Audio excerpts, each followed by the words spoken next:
Assalamualaikum warahmatullahi wabarakatuh. Innal hamdalillah nahmaduhu wa nasta'inuhu wa nastaghfiruh wa natubu ilayhi wa nastahdi wa na'udzu billahi min shururi anfusina wa min sayyiati a'malina.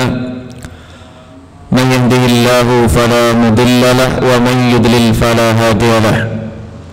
أشهد أن لا إله إلا الله وحده لا شريك له وأشهد أن محمدا عبده ورسوله اللهم صل على محمد وعلى آل محمد كما صليت على آل إبراهيم إنك حميد مجيد وبارك على محمد وعلى آل محمد كما باركت على آل إبراهيم إنك حميد مجيد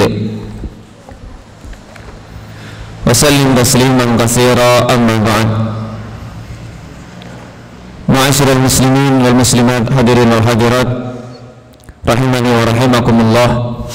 Alhamdulillah, pada kesempatan malam hari ini marilah kita senantiasa tidak lupa untuk bersyukur kepada Allah Subhanahu wa taala dengan sebenar-benarnya rasa syukur kita kepadanya.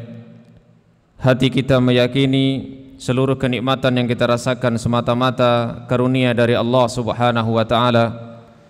Kemudian kita gerakkan lisan kita untuk memuji Allah Subhanahu wa taala yang telah melimpahkan nikmat tersebut dengan bertahmid kepadanya. Dan yang lebih penting adalah mari kita gunakan nikmat-nikmat tersebut dalam rangka bertaqarrub, beribadah, mendekatkan diri kepadanya. Harapan kita mudah-mudahan Allah Subhanahu wa taala senantiasa menambah nikmat-nikmat tersebut. Malam hari ini kita akan lanjutkan kajian tafsir juz amma kita, bagian ketiga dari surat Al-Mutaffifin,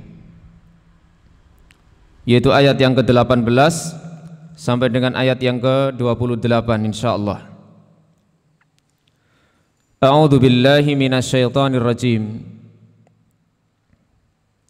كلا إن كتاب الأبرار لفي عليين وما أدراك ما عليون كتاب مرقوم يشهده المقربون إن الأبرار لفي نعيم على الأرائك ينظرون تعرف في وجوههم نضرة النعيم يسقون من رحيق مختوم ختامه مسك وفي ذلك فليتنافس المتنافسون ومزاجه من تسنيم عينا يشرب بها المقربون.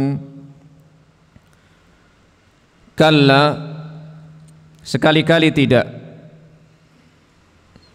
Atau makna yang kedua adalah haqqan, benar. Inna kitabal abrari, sesungguhnya kitab, catatan orang-orang yang abror. Abror jamak dari barun, orang-orang yang baik. Catatan orang-orang yang baik lafi illiyin, benar-benar berada pada tempat yang disebut dengan illiyin. Secara bahasa makna illiyin adalah tempat yang tinggi.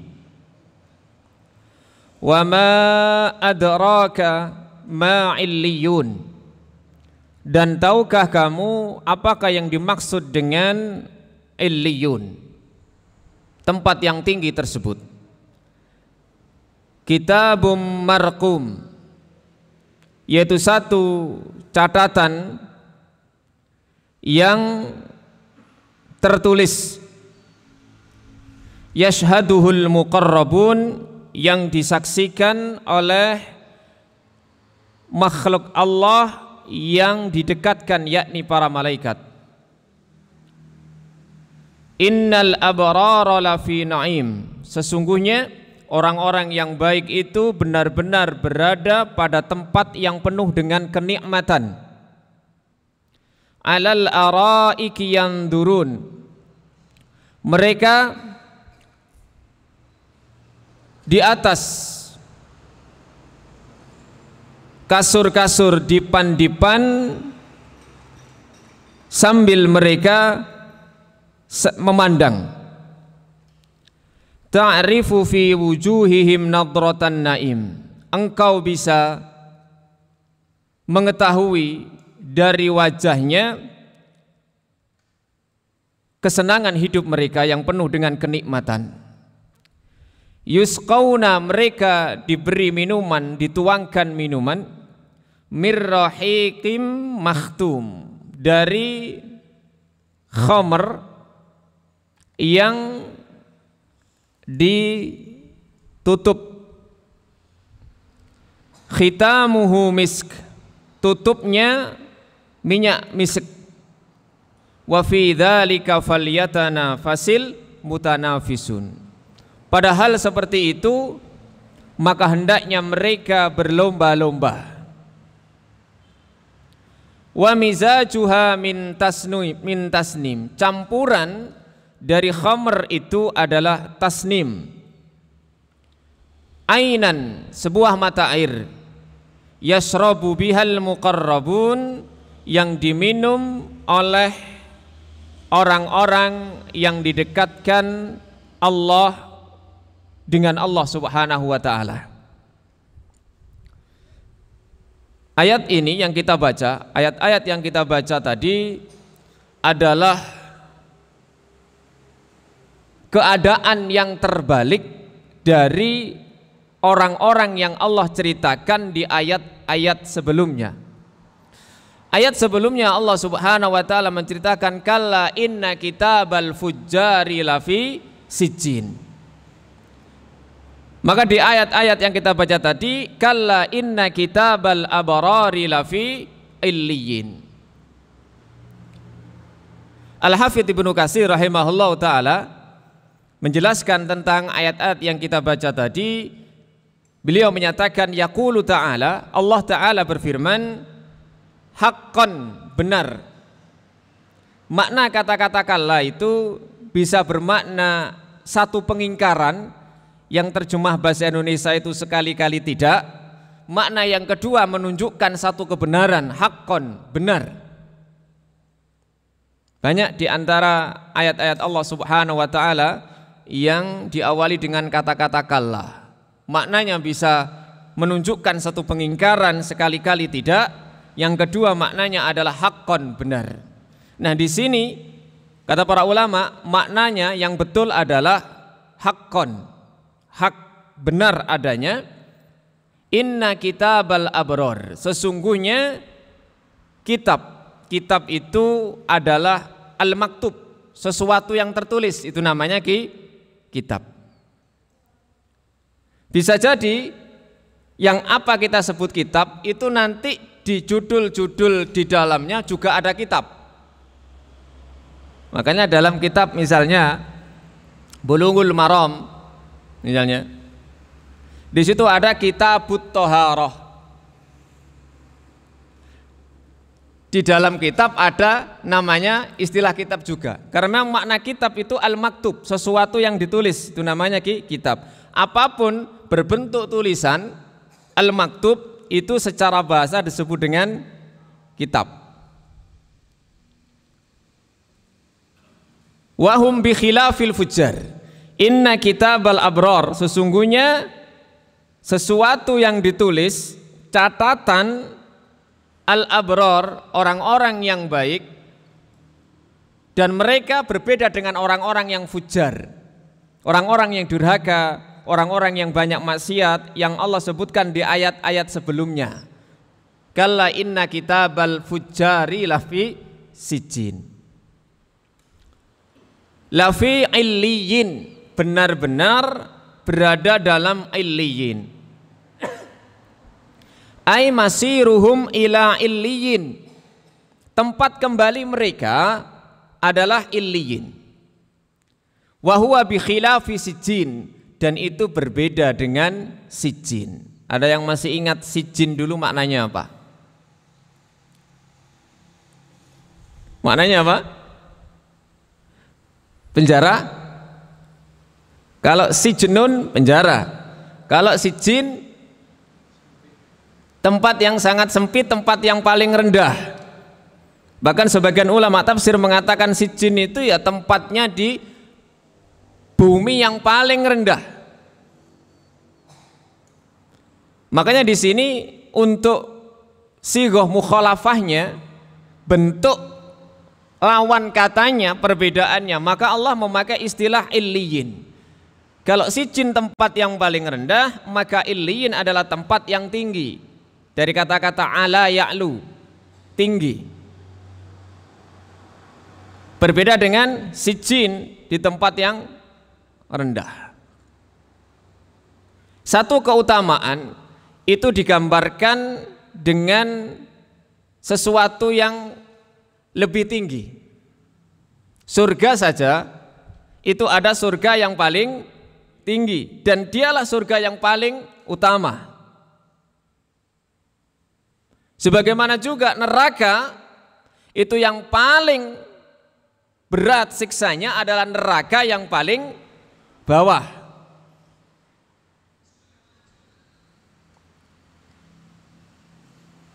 Al-Hafidz Ibnu Katsir rahimahullah menjelaskan tentang penafsiran beberapa ulama tentang makna illiyin. Al-A'mash mengatakan dari Syamir bin Atiyah, dari Hilal bin Yasaf, ia berkata, Sa'ala Ibnu Abbas Ka'ban wa ana hadirun an sijjin. Ibnu Abbas bertanya kepada Ka'ab, dan saat itu aku hadir. Kata Hilal bin Yasaf. Apa yang ditanyakan Ibnu Abbas tentang sijjin, tentang makna sijjin? Qala hiya al-ardus sabi'ah. Dia adalah bumi yang ketujuh. Bagian bawah bumi yang ketujuh. Karena memang bumi itu sama dengan langit, sama-sama memiliki apa? 7 tingkatan. Allahul ladzi khalaqa sab'a samawati wa minal ardi mislahun. Dialah Allah yang menciptakan 7 tingkat langit, begitu juga bumi sama 7 tingkat. Kalau langit tingkatnya itu naik, kalau bumi tingkatnya itu turun, maka istilahnya berbeda. Kalau naik itu selalu disebut dengan darajah, derajat. Sementara kalau turun istilahnya apa? Darokah. Kalau derajat itu berarti naik, napa? Nggih, naik ke atas ya. Pengumuman bapak-bapak yang ada di bawah dimohon naik ke atas. Naik itu ke atas. Nah, sementara istilah ya turun itu darokah. Makanya orang-orang munafik, innal munafiqina fit darkil asfali minan nar. Sesungguhnya orang-orang munafik itu ada di tingkat yang paling bawah dari neraka. Ada darajah, ada darokah. Kalau darajah itu ke atas, kalau darokah ke bawah. Wa fiha arwahul kufar. Dan di sijjin itu kata Ka'ab, yang ada di bumi paling bawah, sab yang ketujuh itu terdapat ruh orang-orang kafir. Kemudian wasa'alahu an illiyin. Setelah Ibnu Abbas bertanya kepada Ka'ab tentang sijjin, dijawab yaitu bumi yang ketujuh, ke bawah, paling bawah. Kemudian sekaligus ditanyakan illiyin. Ma maknal illiyin? Faqala hiyas sama'us sabi'ah. Itu adalah langit yang ke-7. Wa fiha arwahul mu'minin. Dan di sana tempatnya arwah orang-orang yang beriman, ruh orang-orang yang beriman. Demikian pula bukan hanya satu orang saja yang menafsirkan seperti itu, bahwa illiyin adalah langit yang ke-7.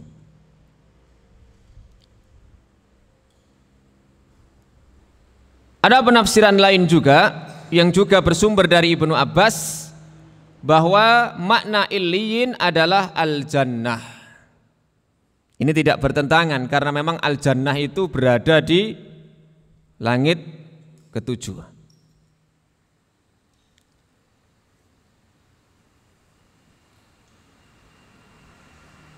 Kemudian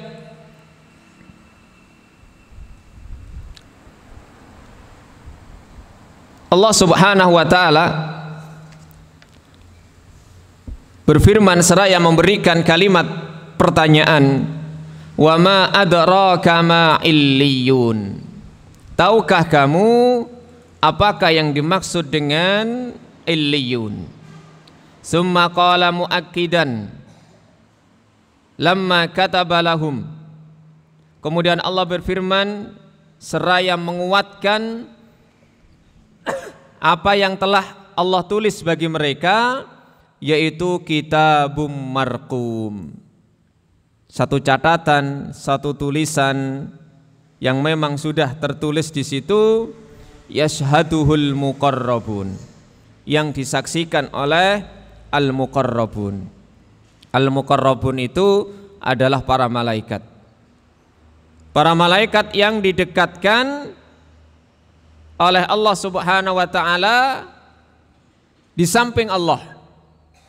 Muqarrab itu artinya yang didekatkan. Didekatkan itu berarti Allah lah yang menjadikan orang itu dekat. Orang yang berusaha mendekatkan diri kepada Allah itu kata kerjanya adalah taqarrub. Taqarrub niku maknane ndoyo-ndoyo nyedek marek marang Allah. Taqarrub. Kalau sudah taqarrub menjadi muqarrab, menjadi orang yang didekatkan, ditarik oleh Allah menjadi mereka orang-orang yang didekatkan dengan Allah Subhanahu wa taala. Maka untuk menjadi muqarrab perlu melakukan yang namanya taqarrub tadi itu. Ndoyo-ndoyo marek nyedek, mendekatkan diri kepada Allah dengan melaksanakan apa yang diperintah oleh Allah, menjauhi apa yang dilarang oleh Allah. Maka pada satu tingkatan tertentu Allah akan narik dia, mendekatkan dirinya dengan Allah Subhanahu wa taala. Muqarrab. Hamba-hamba Allah itu ada mereka yang muqarrab, didekatkan, baik dari kalangan manusia maupun dari kalangan malaikat. Ada kalangan malaikat yang dekat dengan Allah Subhanahu wa taala, ada dari kalangan manusia yang juga didekatkan oleh Allah Subhanahu wa taala menuju Allah. Catatan orang-orang yang baik di langit ketujuh itu disaksikan oleh para malaikat yang dekat dengan Allah Subhanahu wa taala. Karena memang secara teks Allah Subhanahu wa taala itu berada di arsy, di mana arsy itu ada di atas langit tingkat ketujuh.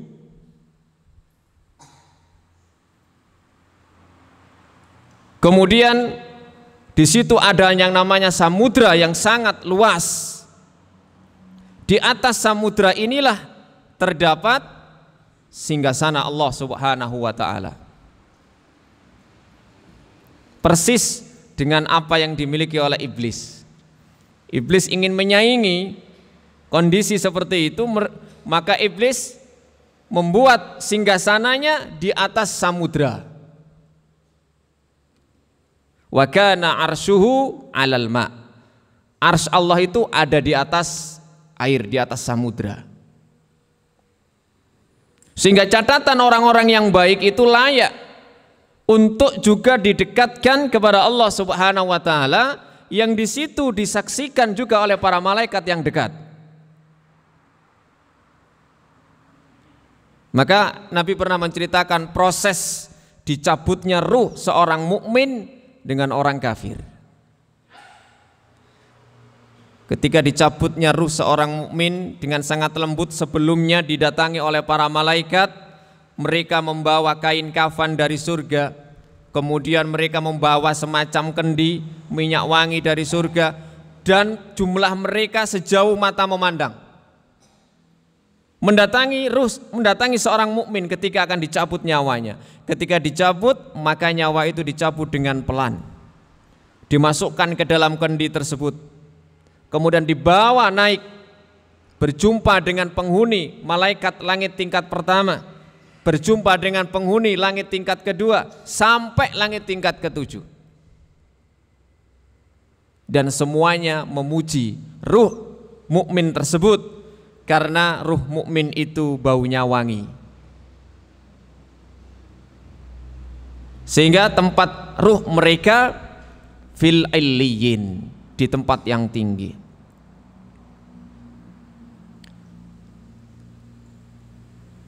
Summa qala ta'ala, kemudian Allah Ta'ala berfirman, innal abrara lafi naim. Sesungguhnya orang-orang yang baik benar-benar berada pada tempat yang penuh dengan kenikmatan. Ai yaumal qiyamah hum fi na'imin muqimin. Artinya nanti pada hari kiamat mereka berada pada tempat mukim yang penuh dengan kenikmatan. Wa jannatin, dan di taman-taman, fiha, di dalamnya, fadlun amimun, keutamaan yang menyeluruh. Apapun yang mereka inginkan, maka mereka mendapatkannya.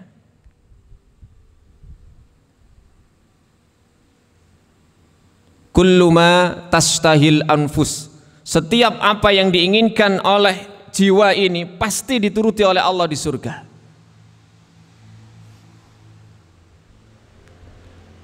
Hanya dengan bertasbih kepada Allah Subhanahu wa taala, maka Allah akan mewujudkan apa yang mereka inginkan. Kenikmatannya sempurna. Makanya penduduk surga itu tidak pernah tidur, nggak tahu turu, Pak Bu. Penduduk surga ini mboten nate tilem. Soalnya kok nek turu nikmate berkurang. Ya. Panjenengan mawon di donya nek kathik turuan liyane oleh berkah, nggih oleh panganan, ngaplo nggak dapat apa-apa. Maka penduduk surga dibuat oleh Allah tidak tidur, supaya kenikmatannya benar-benar amim, sempurna, menyeluruh.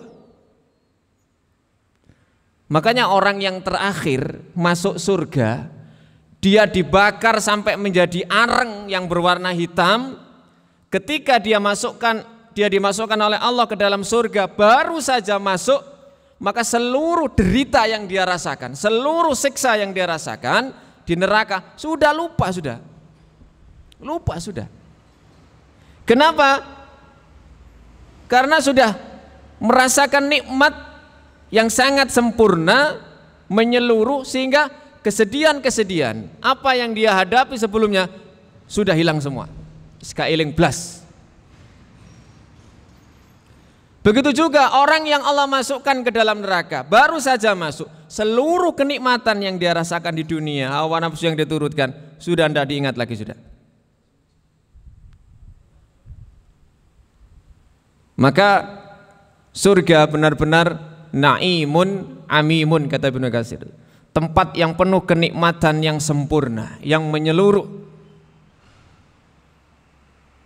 Kemudian di antara bentuk kenikmatannya Allah ceritakan di sini alal araik.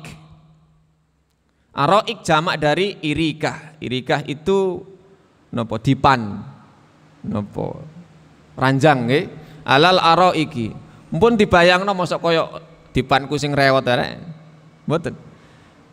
Apa yang ada kesamaan antara nama di dunia dengan di surga, tidak ada lain kecuali hanya kesamaan nama.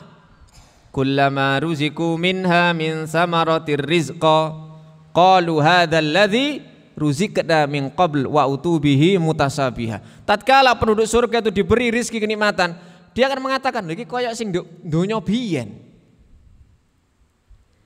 Eling. Makanya ada kesamaan beberapa katakanlah buah di surga dengan apa yang ada di dunia, tapi hanya kesamaan nama. Contohnya apa? Buah apa? Buah delima. Rumman, buah delima. Jenengan arep buah delima. Nek delima Jawa kula sepurane gak arep. Gak enak. Tapi nek delima sing warnane abang gede-gede niku enak jenenge. Wah nek jenengan umroh niku biasa dodol mriko kathah. Nggih sangu. Tapi nek delima sing ditandur biasa ini gue sepet tok. Tapi nanti di surga ada yang namanya delima. Tapi itu hanya kesamaan apa? Nama. Contoh lagi apa, Pak? Pisang. Pisang. Di surga ada pisang tapi hanya namanya saja yang sama. Rasanya ya jelas. Makanya dia mengatakan mala ainun ra'at. Kenikmatan di surga tidak pernah kita lihat dengan mata kita. Wala udunun sampai tidak pernah kita dengar. Wala khatara ala qalbi basar, tidak pernah dibayangkan terdetik dalam hati manusia. Ya jenenge tok podo. Kenapa? Karena Allah itu sebenarnya ingin menggambarkan kedekatan supaya kita punya bayangan di surga itu. Supaya kita punya bayangan. Di surga itu ada buah yang misalnya disebut apa? Kita nggak pernah tahu misalnya. Kita nggak bisa membayangkan. Makanya surga jannatin tajri min tahtihal anhar. Jannah kebun-kebun tajri kang mili min tahtiha saking nisore kebun-kebun opo al anharu piro-piro bengawan. Piro-piro kali, sungai. Oh iya, bisa menggambarkan ya, seperti itu. Dan gambaran ini ditujukan secara khusus kepada orang-orang yang memang secara geografisnya itu mendambakan, menginginkan seperti itu. Kalau kita kebun-kebun di Indonesia kali, wakin di Wonosalam. Tapi di Jazirah Arab di Mekah, wah, itu sesuatu yang menakjubkan. Tapi itu tadi konsepnya adalah hanya sekedar kesamaan apa? Nama saja. Makanya nanti di sini ada Sungai Khomer. Nah, nanti alal araiki di atas dipan-dipan, ai hiya as-surur tahtal hijal, yanduruna mereka melihat, kila maknahu yanduruna mulkahum, yanduruna fi mulkihim wa ma a'tahumullahu minal khairi wal fadli alladzi la yanqadi wa la yabitu. Mereka melihat kerajaan mereka dan apapun yang Allah berikan kepada mereka berupa kebaikan, karunia yang tidak terputus dan tidak habis, tidak binasa. Satu orang akan diberi surga seluas langit dan bumi, bahkan 10 kali lipat, dan itu orang yang terakhir masuk surga. Akal kita mboten gaduk, gak nutut mikir, nggih, ya apa ya? Seluas langit dan bumi. Wong jenengan didekek sak desa ijen ruwet. Maksudnya niku ijenan nduk tengah desa. Ya apa? Tapi ingat bahwa nanti para penduduk surga itu akan bisa saling mengunjungi. Cuman kata para ulama, yang bisa berkunjung itu orang yang berada di atasnya menuju orang yang ada di bawah derajatnya. Nek sing panggone nisor gak iso munggah. Tapi yang atas bisa turun, bisa mengunjungi, ya, bisa mengunjungi. Dan mereka kadang-kadang ngobrol takon, ya apa koncone awak dhewe kok. Iya.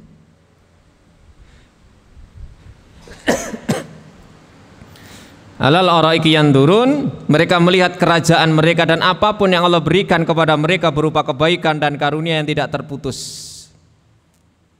Makanya ya, akhir dari sesuatu kesuksesan seseorang itu ya di surga sudah. Imam Ahmad itu ditanya, kapan sih kita berhenti ibadah? Kalau kamu yakin satu kakimu wis mancik nang swarga, mandeka gak apa-apa. Kapan itu orang itu berhenti ibadah? Kalau kamu yakin, dia yakin, satu kakimu sudah memijak surga. Udah berhenti aja ibadah, enggak usah. Kenapa? Karena sudah ada di surga. Gambarannya Muhammad begitu. Ya. Kalau belum ya tadi nanti falyatana fasil mutanafisun di akhir ayat.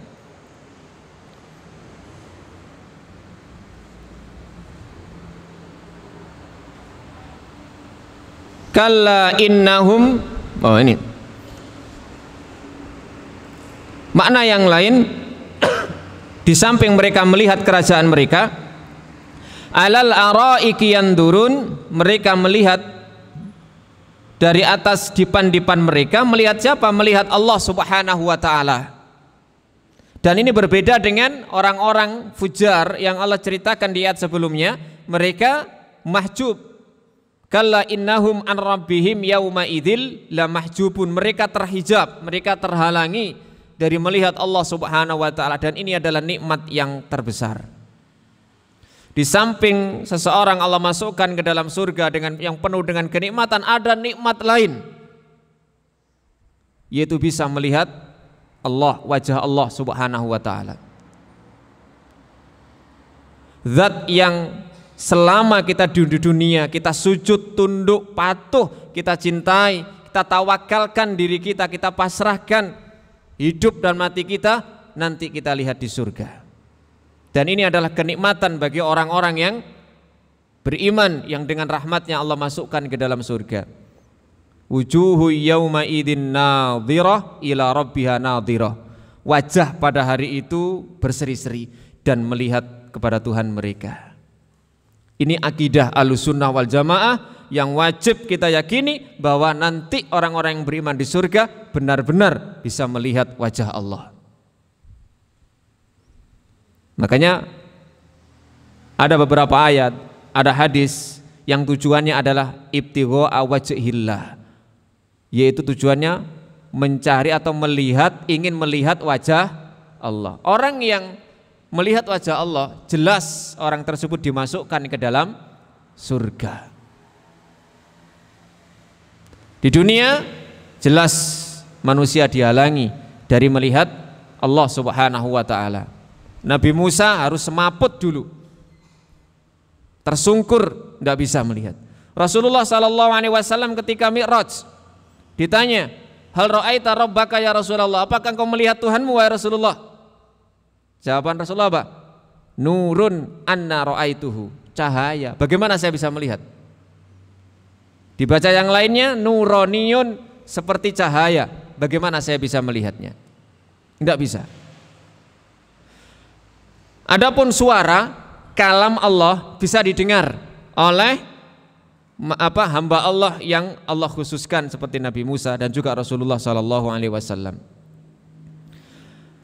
Ta'rifu fi wujuhihim nadratan na'im. Engkau mengenal, tahu dari pancaran wajah mereka itu bekas-bekas kenikmatan. Orang itu kalau mendapatkan nikmat, senang, itu bisa dilihat dari apanya? Dari wajahnya. Mesam-mesem, guyang-guyu, berseri-seri, wah iki mesti mari oleh utangan. Mari oleh bohong ya. Di hatinya seneng, bunga. Esok-esok ketemu merengut, iki mesti mari disi sawat piring karo. Ya karo bojone ya. Kegembiraan bisa dilihat dari wajah saudara. Makanya Nabi itu kalau kita berjumpa dengan saudara kita, ya tampakkan biwajhin talqin, dengan wajah yang berseri-seri, supaya saudara kita tidak ikut merasakan kalau kita sedih.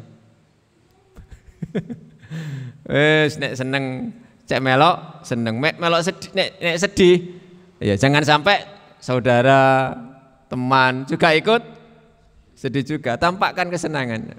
Ini. Walau antalqa akhaka biwajhin talqin. Setiap kebaikan itu sedekah, walaupun hanya sekedar berjumpa dengan wajah yang berseri-seri dengan saudara. Setelah masih masalah dia mau make wis pokoke sing penting ya itu. Tapi aja guyang-guyu dhewe ya. Bahaya ini.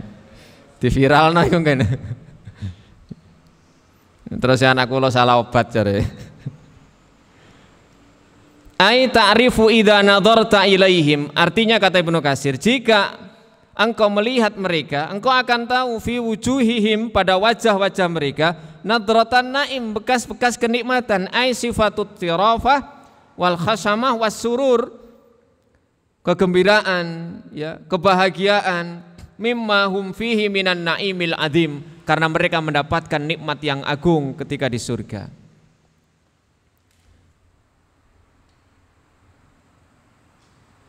Yusqauna mirrahiqin, mereka diberi minuman, dituangkan kepada mereka mirrahiqin. Rahiq maknanya adalah khamrin minal jannah, khamr dari surga. Warrahiq, makna ar-rahiq adalah min asma'il khamr, di antara nama-nama khamr yang ada di surga. Ini dikatakan oleh Ibnu Mas'ud, Ibnu Abbas, Mujahid, Hasan, Qatadah, Ibnu Zaid. Ar-rahiq adalah al-khamr atau min asma'il khamr, salah satu di antara nama khamr. Orang yang mampu menjaga dirinya untuk meninggalkan apa yang Allah haramkan di dunia, Allah halalkan kelak di akhirat. Di dunia Allah mengharamkan khamr dan kita mampu untuk menjaga diri tidak terjerumus minum khamr, maka Allah nanti halalkan khamr di surga. Nabi melarang para lelaki melarang umatnya memakai bejana dari emas dan perak, damel piring, damel gelas, emas atau perak, tidak boleh. Allah haramkan, Rasul haramkan. Kalau kita mampu menjaga diri tidak pakai seperti itu, soalnya jadi gak duwe ya. Tapi karena tahu, maka Allah nanti akan ganti di akhirat. Wa min dunihima jannatan, surat Ar-Rahman. Di antara selain surga itu ada dua surga. Artinya apa? Satu surga bekakase emas kabeh. Satu surga lagi bekakase napa? Perak kabeh. Makanya kata Nabi, la tasrobu la ta'kulu wa la tasrobu min aniyati dzahab wal fiddah fa innaha lahum fid dunya wa lakum fil akhirah. Kamu jangan makan, jangan minum dengan menggunakan bejana dari emas. Kenapa? Karena itu bagi mereka orang-orang kafir dunia, biarin dinikmati, tapi itu milik kalian nanti di akhirat. Jika seseorang mampu menjaga diri, tidak melakukan hal yang diharamkan oleh Allah di dunia, Allah akan berikan nanti di akhirat. Khamr, siapa yang bisa menahan diri tidak minum khamr, maka Allah berikan khamr di surga kelak. Dan khamrnya tentu saja berbeda, jenenge tok sing padha wau. Khamr di surga tidak memabukkan. Yusqauna mir rahiqim makhtum. Ibnu Katsir menyebutkan beberapa riwayat tentang ini. Yang pertama dalam Musnad Imam Ahmad dari Abu Sa'id Al-Khudri, arahu qad rafa'ahu ila Nabi sallallahu alaihi wasallam. Kata Imam Ahmad, hadis ini marfu' sambung kepada Nabi sallallahu alaihi wasallam, terangkat sampai kepada Nabi. Nabi bersabda, ayyuma mu'minin suqiya saqa mu'minan surbatan, siapapun seorang mukmin yang memberi minum seorang mukmin surbatan dengan satu minuman, ala dhama'in, di mana mukmin yang diberi minum itu dalam kondisi kehausan. Ada seorang mukmin yang lain dilihat kehausan, diberi minum. Maka apa? Saqahullahu yaumal qiyamah minar rahiqil makhtum. Maka Allah akan beri minuman dia nanti pada hari kiamat dari ar-rahiqul makhtum, dari khamr di surga al-makhtum yang nek terjemahannya bahasa Indonesia dinapa niku. Makhtum itu khotama, diakhiri atau ditutup, disegel.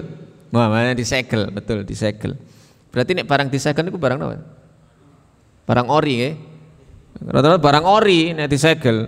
Nek ana barang wis bukaan gak segelan iki berarti wis mari dibuka wong itu. Wa ayyuma mu'min at'ama mu'minan, siapapun seorang mukmin, syaratnya mukmin dia memberi makan mukmin yang lain ala ju'in, ketika mukmin tadi lapar ya, at'amahullahu min simaril jannah, Allah akan beri makanan buah dari surga. Nek dikai panganan teko swarga ya otomatis wong iku mang panggenane ten swarga. Kenapa? Karena Allah haramkan apa yang ada di surga untuk para penduduk neraka. Kalau diberikan sesuatu dari surga ya otomatis tempat orang tersebut ya ada di surga. Wa ayyuma mu'min kasa mu'minan sauban ala uran, siapapun mukmin yang memberi pakaian baju kepada mukmin yang lain ketika dia telanjang, kasahullahu min khudril jannah, Allah akan memberikan pakaian kepada dia dari pakaian berwarna hijau surga. Nah, ini namanya al jaza min jinsil amal. Balasan niku sesuai jenis amalan. Nggih, nek ngekei ngombe nggih tiyang sing ngelak ya nanti di akhirat. Syaratnya mukmin lho nggih, syaratnya mukmin. Sebaik apapun dia, kalau tidak mukmin maka habaan mansura, bagaikan debu yang berterbangan. Bagaikan debu yang berterbangan. Sedermawan apapun seseorang, makanya kan dalam surat apa itu? Sumakana minal ladina amanu watawasau bis sobri watawasau bil sober watawasau bil marhamah. Surat apa? Al-Balad, surat Al-Balad. Sumakana minal ladzina amanu, nuli tiang sing niku wau termasuk bagian tiang sing beriman, harus iman. Sebaik apapun, saya punya tetangga, masya Allah, dia non muslim tapi baik sekali, suka membantu, dermawan.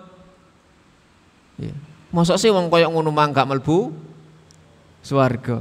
Kok cik gak adile? Wah gitu ya bahasanya.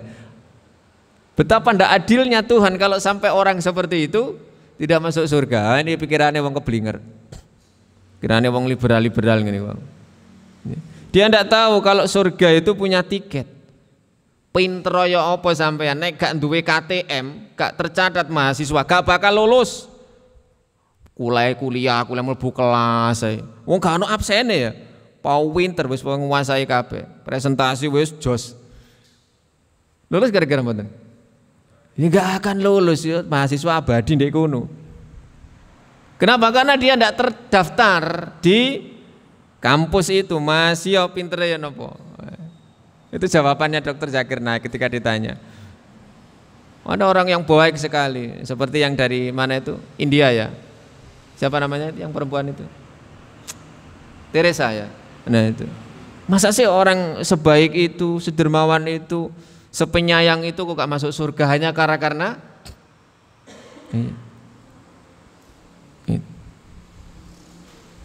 Allah menghendaki seseorang itu punya kendaraan untuk nanti bisa dimasukkan ke dalam surga, yaitu iman. Walaupun nanti tingkatan manusia yang beriman berbeda-beda, yang penting punya tiket itu, maka Allah akan memasukkan dia ke dalam surga suatu saat Allah kehendaki.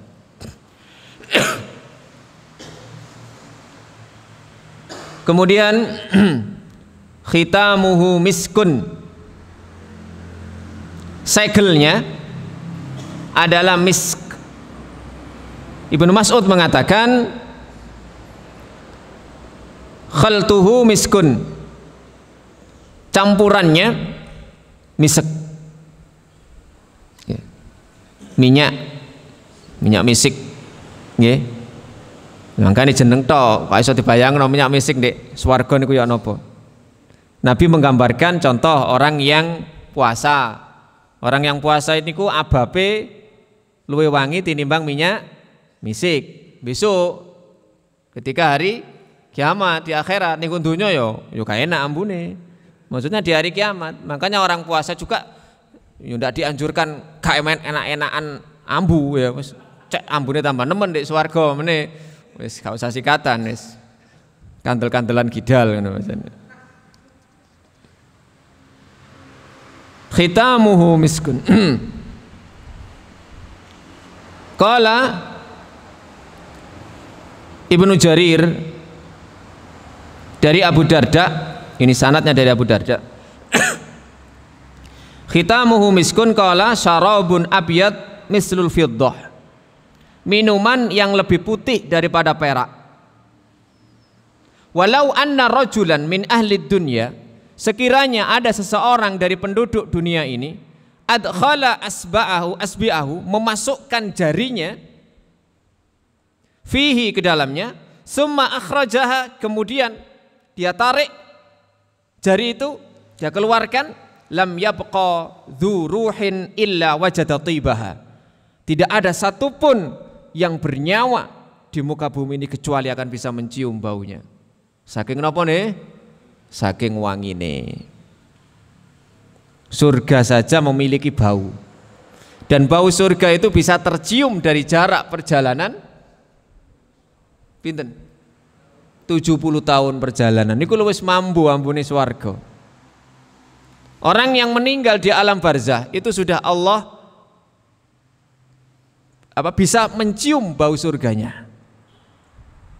Bau surga sebagai tempat kembalinya kelak.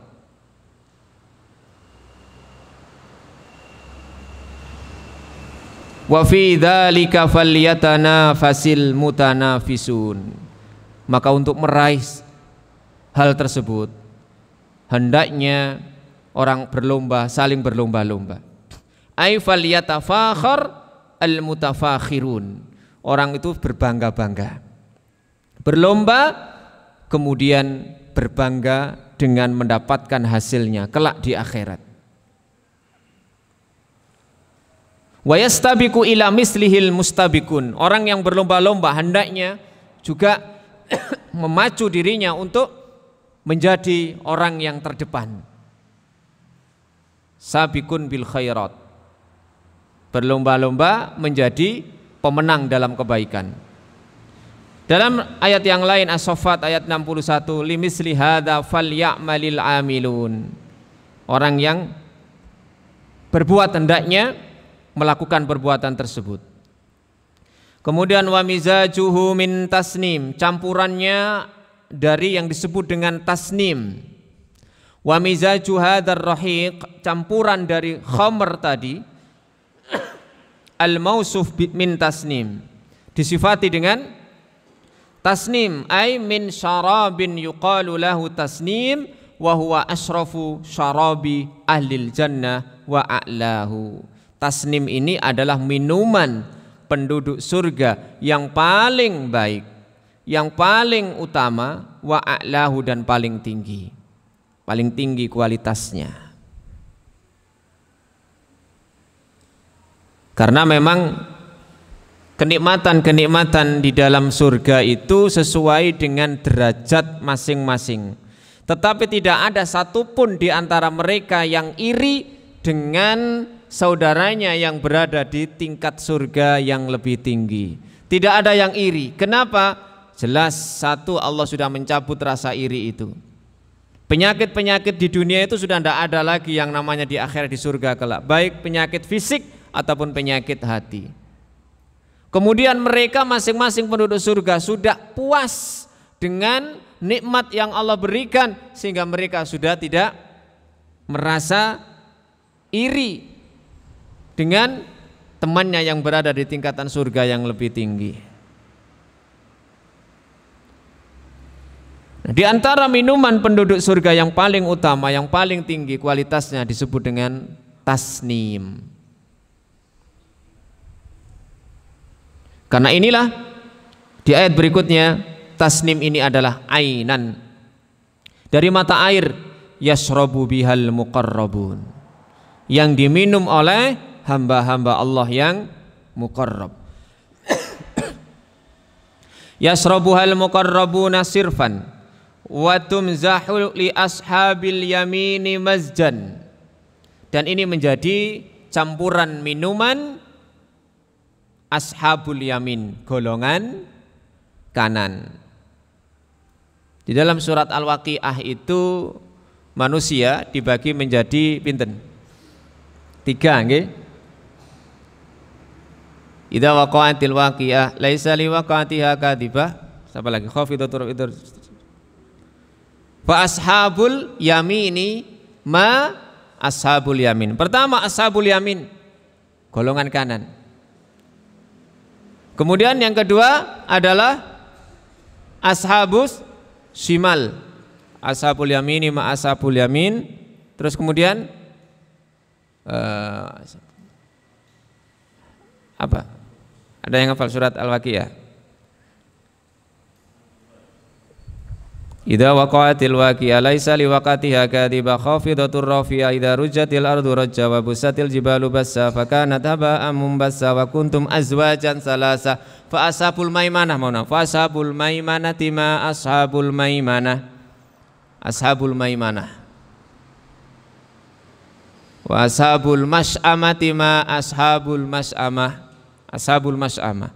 Kemudian wasabiqunas sabiqun, orang yang tadi juara tadi, golongan orang-orang yang menjadi garda terdepan dalam kebaikan. Tapi orang seperti ini apa? Sabiqunas sabiun ulaikal muqarrabun, mereka lah orang-orang yang didekatkan. Sullatum minal awwalin wa qalilun minal akhirin. Orang model begini memang kalau golongan orang-orang yang awal niku kata para sahabat. Tapi golongan dari generasi yang akhir zaman niku mek didik. Tapi tenang mawon, di ayat berikutnya nanti wa ashabul yamini ma ashabul yamin fi sidri mahdud wa talhim mandud wa dhilim mamdud wa ma'im maskub wa faqihatin katsirah la maqtu'atu wa la mamnu'ah wa furusi marfu'ah. Kemudian inna ansa'nahuna insa'a faja'alnahunan abkara uruban atsqaba li ashabil yamin sullatum minal awwalin wa sullatum minal akhirin. Ashabul yamin itu dari golongan yang generasi awal banyak, golongan akhir pun banyak. Ini orang-orang golongan kanan. Maksudnya adalah mereka orang-orang yang nanti akan diberi catatan amalannya dari sebelah kanan. Kemudian yasrabu bihal muqarrabun, ya. Diminumlah tasnim tadi itu oleh hamba-hamba Allah yang didekatkan. Tadi orang-orang yang mendekatkan diri kepada Allah sampai pada satu tingkatan tertentu akan ditarik, didekatkan oleh Allah Subhanahu wa taala. Saya sering menggambarkan kalau kita naik ke atas ya, naik ya. Ini perlu apa? Perlu daya dorong yang sangat kuat. Kenapa? Gravitasi bumi ini sudah masih sangat besar. Tapi kalau semakin ke atas, gravitasi bumi itu semakin kecil, rendah. Bahkan nanti sudah tidak ada gravitasi, tertarik gravitasi yang atas. Kalau kita di awal takorrub, doyo-doyo, berat itu. Namanya doyo-doyo, berat. Tapi kalau nanti sudah pada tingkatan tertentu akan mudah, ringan, akan ditarik sendiri oleh Allah. Sholat jamaah misalnya. Kalau tidak pernah sholat jamaah, awal itu berat. Ono adzan tepat waktu datang ke masjid, abot. Tapi kalau sudah terbiasa pada tingkatan tertentu, dengan ringan Allah akan tarik hatinya. Dengan ringan akan Allah dekatkan. Kenapa? Karena sudah takorrub dulu, prosesnya diawali, dilalui. Kalau sudah takorrub menjadi yang muqarrab, mudah saja Allah mendekatkan, meringankan. Ya.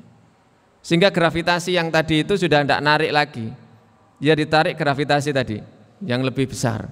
Mudah dia akan datang ke masjid, melakukan kebaikan-kebaikan. Di saat orang lain gravitasi dunia ini masih begitu besar, begitu kuat, Tapi bagi orang-orang tertentu yang sudah lewat jalur taqarrub tadi itu menjadi orang-orang yang muqarrabun, orang-orang yang didekatkan. Demikian yang dapat kami sampaikan dari ayat-ayat yang kita baca tadi. Mudah-mudahan Allah Subhanahu wa taala mengumpulkan kita bukan hanya pada kesempatan di dunia ini, tapi juga kelak di akhirat bersama-sama dikumpulkan oleh Allah Subhanahu wa taala ke dalam surganya, dan kita menjadi orang-orang yang didekatkan kepadanya. Amin ya rabbal alamin. Subhanakallahumma wa bihamdika asyhadu an la ilaha illa anta astaghfiruka wa atubu ilaik. Wa akhiru da'wana anil hamdulillahi rabbil alamin. Assalamualaikum warahmatullahi wabarakatuh.